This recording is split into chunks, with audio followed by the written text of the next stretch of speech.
A very good Sunday evening. Welcome to our special show GE2020 Today, coming to you every night during this election season. I'm Haryanto Diman. And I'm Michelle Martin from Money FM 89.3. You can subscribe to the Straits Times channel so you never miss a single episode.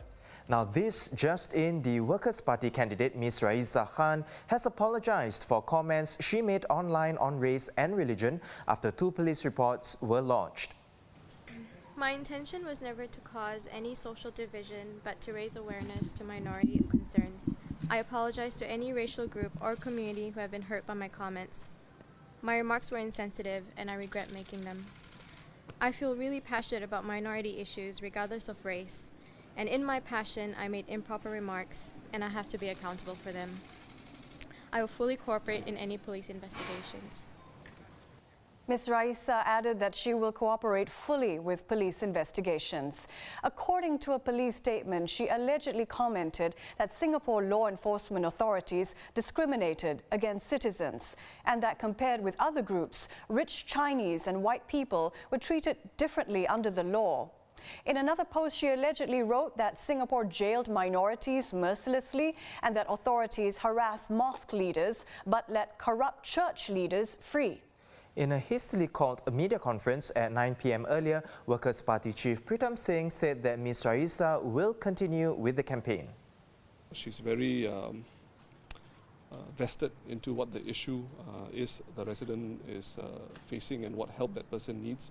So I think those are very important criteria for me personally to consider someone for candidature, whether you are able to put yourself and walk a mile in the shoes of someone who needs help and assistance. So I've got no regrets for fielding a candidate who is like that. Mr. Pritam Singh also addressed the topic of the non-constituency Member of Parliament scheme after Deputy Prime Minister Heng Swee Keat challenged the Workers' Party to make clear its position on NCMPs. Well, I'm quite surprised Mr. Heng, from all people, would make that sort of a comment. I would invite him to have a look at the Hansard. The NCMP scheme was introduced in 1984, and there's a long history of a position that the Workers' Party has taken on the NCMP scheme. It's on record, it's in the public domain, and Mr. Heng just needs to look at that. Earlier today, Mr. Heng called on the Workers' Party to answer two key questions. First, does it agree that with the NCMP scheme, there can be no opposition wipeout? And second, if offered NCMP seats, will WP candidates accept?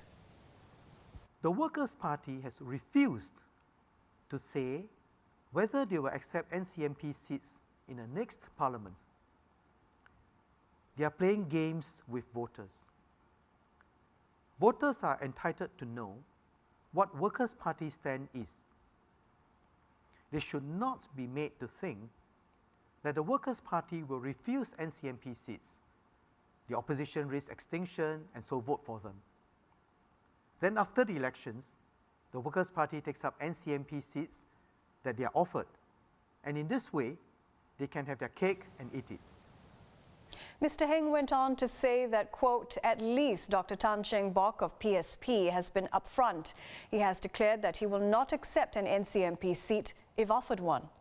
On the same subject, Dr. Paul Tambaya of the Singapore Democratic Party said he's not too keen to be an NCMP if he loses in the election on Friday. I mean, the whole scheme is just antithetical to democracy, because basically democracy means you choose your leaders. You don't choose the loser, you see. It's a winner, it's a contest of ideas. And if people think that our ideas are not as good, that's fine, they choose the other guy. You know, and that's what democracy is about. In a new development tonight, the POFMA office has issued 5 correction directions which contain statements by Dr. Paul Tambaya.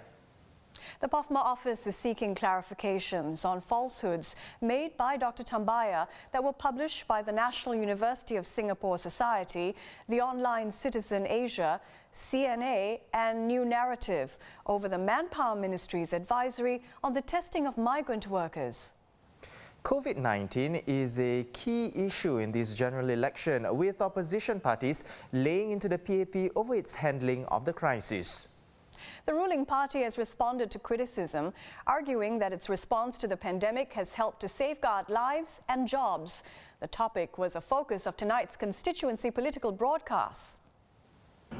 During the COVID-19 crisis, we worked hard and mobilized all our volunteers and community networks to help families whose incomes had been hit, to ensure that disadvantaged children had extra support, and to reach out to seniors, especially those living on their own, to help them with their shopping or their meals, or to make friendly calls. But there is more to be done, and there's more that we have to do in the coming year and the years to come, nationally and in each of our neighborhoods. Singapore has gone too many years applying outdated policies of bringing in MNCs, importing low-cost foreign workers, and building malls after malls.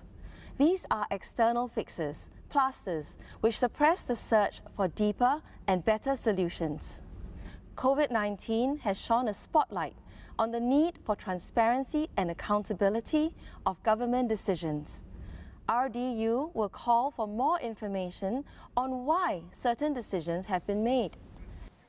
Jurong GRC was PAP's best performer in 2015, and the team will be looking for repeat performance on Friday when they go up against the team from Red Dot United, the newest political party in Singapore.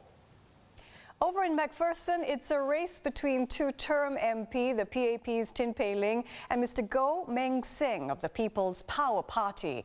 Mr. Goh has competed in 3 previous GEs and has said that this will be his last election.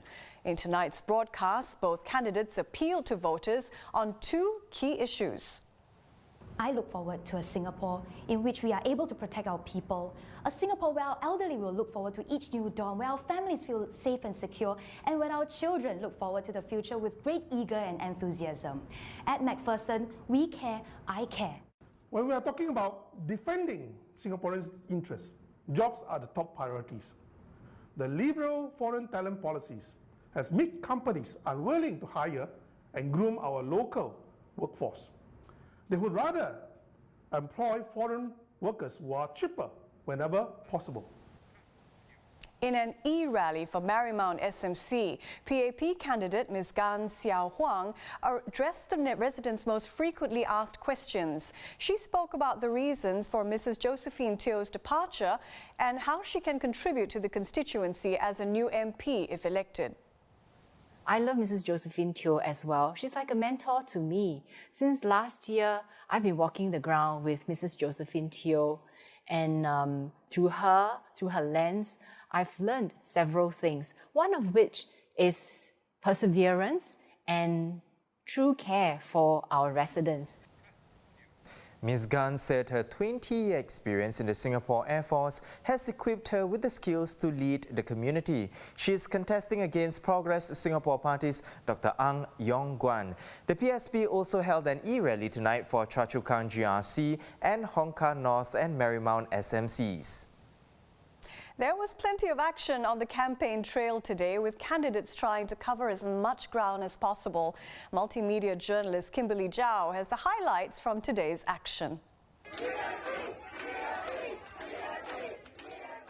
It was a boisterous Sunday morning at Nee Soon GRC as candidates from the People's Action Party and Progress Singapore Party were out canvassing for votes.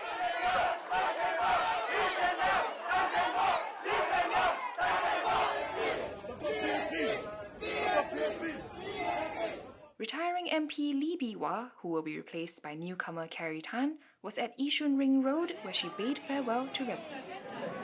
And I would like to take this opportunity to thank our residents in Eastern South for giving me the opportunity to serve them for the last 14 years. And in fact, I can never forget.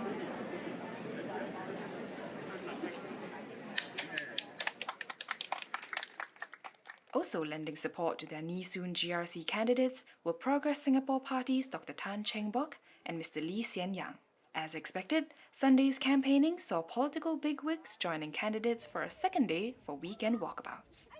At Bukit Batok, Senior Minister Tharman Shanmugaratnam of Jurong GRC accompanied Mr. Murali Pillay, where they ran into Singapore Democratic Party Chief Dr. Chee Soon Juan. You guys work hard. Thank you so much. Mr. Morales. Work hard, let's work hard. Take care, bye-bye. Retiring political veterans Emeritus Senior Minister Goh Chok Tong and Mr. Low Thia Kiang lent their star power to candidates in their old stomping ground at Marine Parade and Aljunied. In Punggol West, Workers' Party's Tan Chen Chen and PAP's Sun Xueling reached out to residents.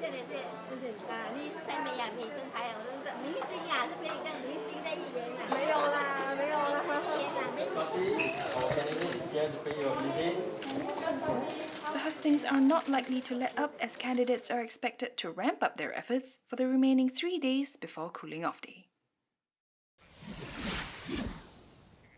Physical rallies are usually a platform for political parties to also raise funds. With rallies moved online, the Workers' Party got creative and is making an impression. On Facebook, the party posted a photo collage of their candidates posing with their merchandise. These merchandise include umbrellas, tote bags, cabs and flags bearing the party's hammer logo. And I think from there you can guess which party this is, right? I think so. It is the Workers' Party. Now, candidates such as Mr. James Lim posed with the party's cap while working, and Mr. Nathaniel Koh was photographed petting a dog to sleep under the party's umbrella. Struggling to speak to your grandparents but need a conversation starter about GE at your next family dinner? Whip out your phones now, because PAP candidate Dr. Tan See Leng has created a Facebook Live video explaining what to expect on polling day in multiple Chinese dialects. I thought that with the feedback that I've gotten from some of the elderly residents is that generally they do not know whether they have received the voting card, how they're going to vote and so on. And many of them actually speak to me in dialects. So I thought that I would do this section in dialects. 大家好，我想依家陣咧就講一下我哋要做呢個大選，我哋點樣去選嗰個新嘅候選人。 Speaking in Cantonese with a mix of Teochew and Hokkien, the Marine Parade GRC candidate created a video exclusively for senior voters. He also urged younger voters to share the video with their family members to keep them informed. Before we go, a reminder that you can watch GE2020 Editor's Take at 1 p.m. and the big story at 5:30 p.m. on Monday.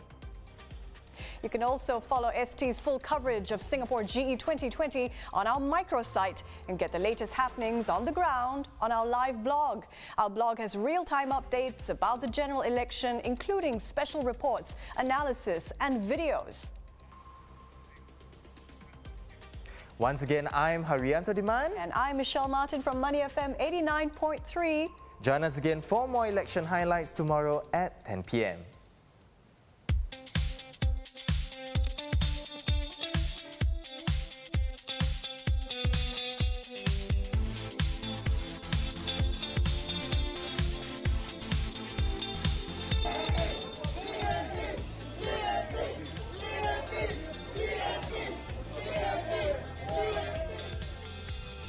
You know, our plans going forward, I'm sure we will find many areas of improvement.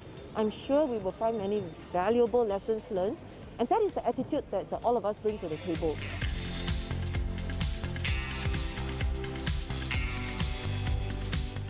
I would like to take this opportunity to thank our residents in the South for giving me the opportunity to serve them for the last 14 years. And in fact, I can never forget.